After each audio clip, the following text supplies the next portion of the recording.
Hey, this is Rodney at the Rod Shop, and in this video we're going to be looking at changing spark plugs 2000 Toyota Tundra. This is going to be a short video on changing the spark plugs on the 2000 Toyota Tundra. This should cover 2000 to 2006 4.7 V8.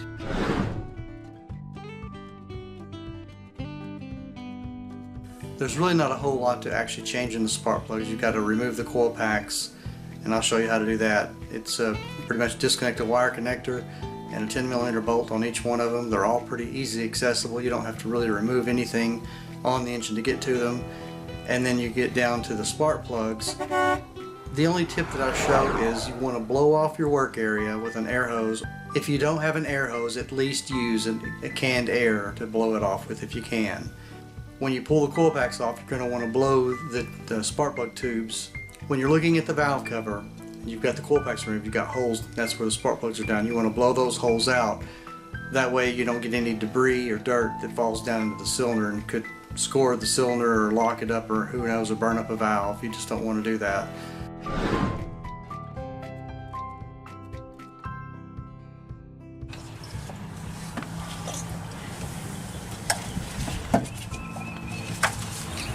You just squeeze this tab.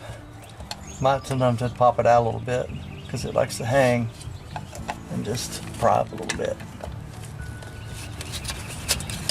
Just go gentle with it because these things get brittle. So when I'm squeezing and it's not releasing it, so I have to kind of help it.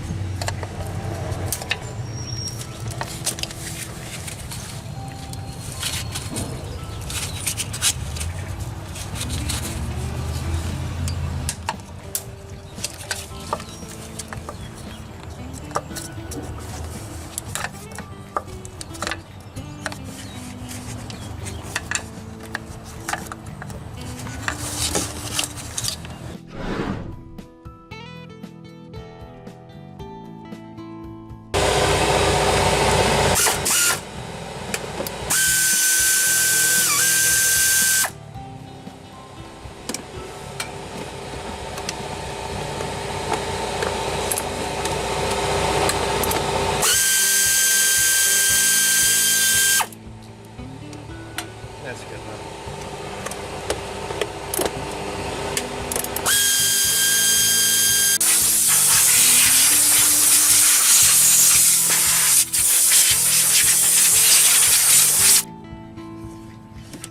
Going in and blow things off.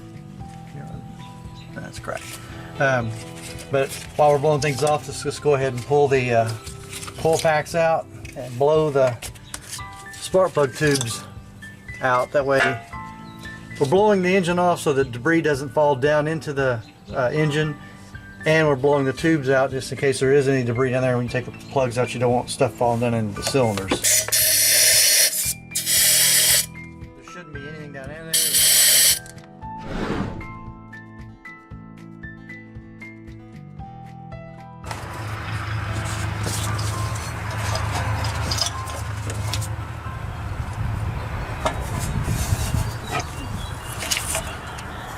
Go bad on their own, they just break down in the electronics of them. But if you'll see here, these things have cracks in them, so whenever your spark plugs start getting where they don't want to fire as well, the ignition has to go somewhere, so it'll back up into the coils, into these coil packs basically, and then that kind of shorts them out or makes them overheat, and it melts things inside and they don't work so good. But they also get hot over time, and these are factory. These this got 200,000 miles on them, but they got cracks in them.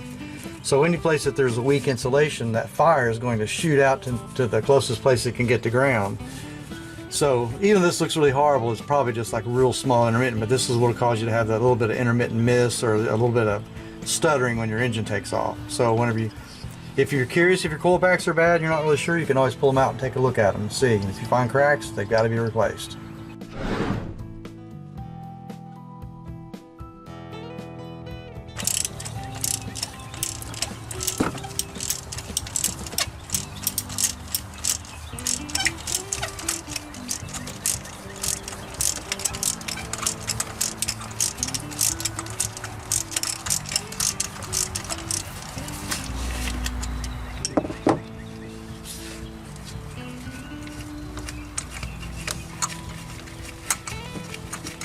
A lot of times when a spark plug seems to be tough coming out of the hole, it's because it's got carbon built up on the threads from being down in the cylinder. And you can see a little bit on there, and that's what it's going on. And you can also see this spark plug. Can you zoom in on that? You can see this spark plug was worn out. It's supposed to be a flat tip. It's been running for 200,000 miles, probably just like that. And just a tip, you should have changed your spark plugs between 70 and 100,000 miles on every engine. Even if it says they can go 100,000 miles, still look about 75, 80,000 to change them. And whenever you change your spark plugs, change your coil packs.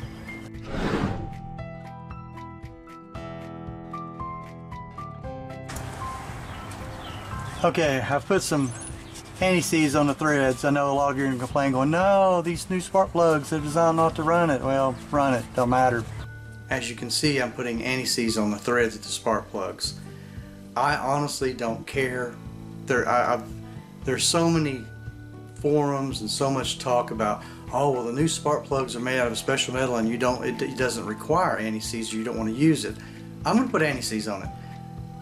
The main reason is because if the spark plug thread sticks through just a little bit, it's going to get carbon buildup on it. The anti-seize will actually help lube that spark plug coming back out. I've seen backing spark plugs out rip the threads right out of the head. Toyota is one of the worst. For some reason, Toyotas, they make their spark plug threads, and Ford and Toyota, when they go to thread holes for bolts and spark plugs and stuff, they thread them just a little bit too loose. I've seen, the Ford, was it 4.6, the Titan engines, and the 5.3, I think, they blow the spark plugs out of them because they made the threads too loose. So anyways, use anti-seize.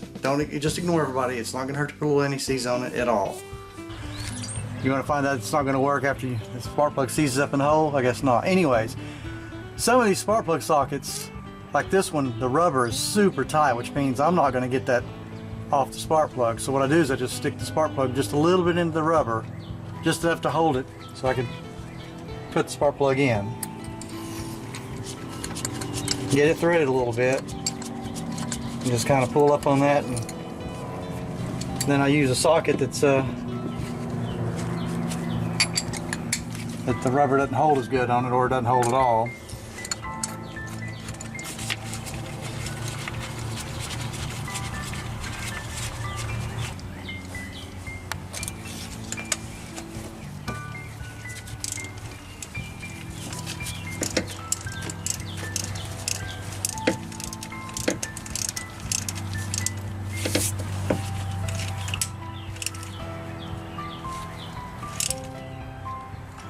Once it gets best snug without putting a lot of effort, just give it a little turn. That's about all you got to do. I think that some used to the spark plug boxes said snug and then a quarter turn, but I don't turn it quite a quarter turn.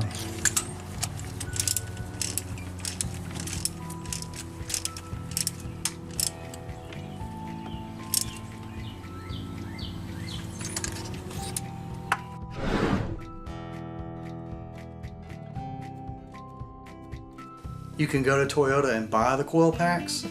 They are probably going to be the best and longest lasting you're going to buy, most likely. Although you can buy Bosch. There's several brands out there that I'll put a list of other brands down in the description. I went with the TRQ brand because they had a high review, and I've used them on other cars and I haven't had one go bad yet. They're not as cheap as the other ones, but they're cheaper than like going to the dealer and buying them, and they seem to be very good brands. Putting the new coil packs on is pretty easy. Just stick it down the hole, feel it snap onto the spark plug, and then after you put the bolt in, they're done. They're connecting the wire.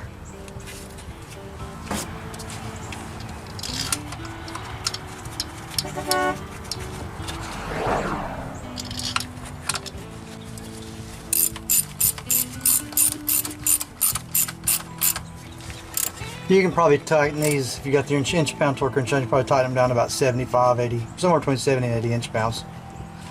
I'm just using a small 1/4 inch ratchet to get the torque. I would not recommend putting one with a air gun or an electric tool or anything like that.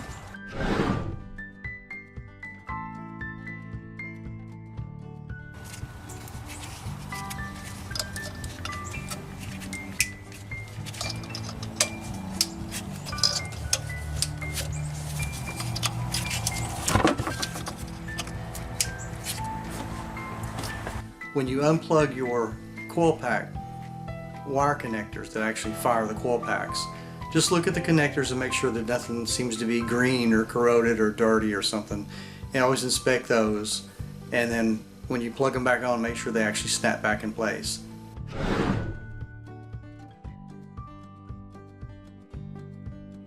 So that's about all there is to putting the spark plugs in. You're going to want to change the coil packs. Whenever you change spark plugs on any engine today, in any manufacturing, they are designed to run anywhere from 80 to, I think some of them now run 200,000 miles. I mean, I wouldn't guarantee that, but they, you know, pretty much anywhere from 60 to 100,000 miles, depending on the year of the car and the make of it and stuff. Just say roughly around 100,000. But the coil pack's going to run the same amount of time. So it doesn't make sense to change the spark plugs and then use the old coil packs. You're going to want to change the coil packs when you change the spark plugs. That's why I'm listing both parts down in the description for these. So be sure to change the coil packs. If the coil packs have cracks in them, that means that they've gotten overheated and they're split and they're going to leak fire to the nearest ground. So if you're getting any kind of intermittent miss, it shakes a little bit on takeoff, or if you're getting codes that you're saying that you have a misfire, or if you actually just have a dead miss, it may not be the spark plugs as much as it is the coil pack. However, people don't realize as the spark plugs wear, it's harder for the ignition system to fire a spark through them, so that backs up the fire and it'll go into the, like if you have spark plug wires, or distributor cap, it'll burn those up. In this case it's coil packs, so it'll actually back the fire up into those and cause them to overheat, split. It can burn out the electronics in them. So if you have any kind of damage looking to the coil packs, you definitely want to replace them. But as I suggest, if you're changing the spark plugs, it's time to do that. It's time to change coil packs. So that's pretty much all there is to changing the spark plugs and the coil packs on the Toyota Tundra 4.7 engine from 2000-2006.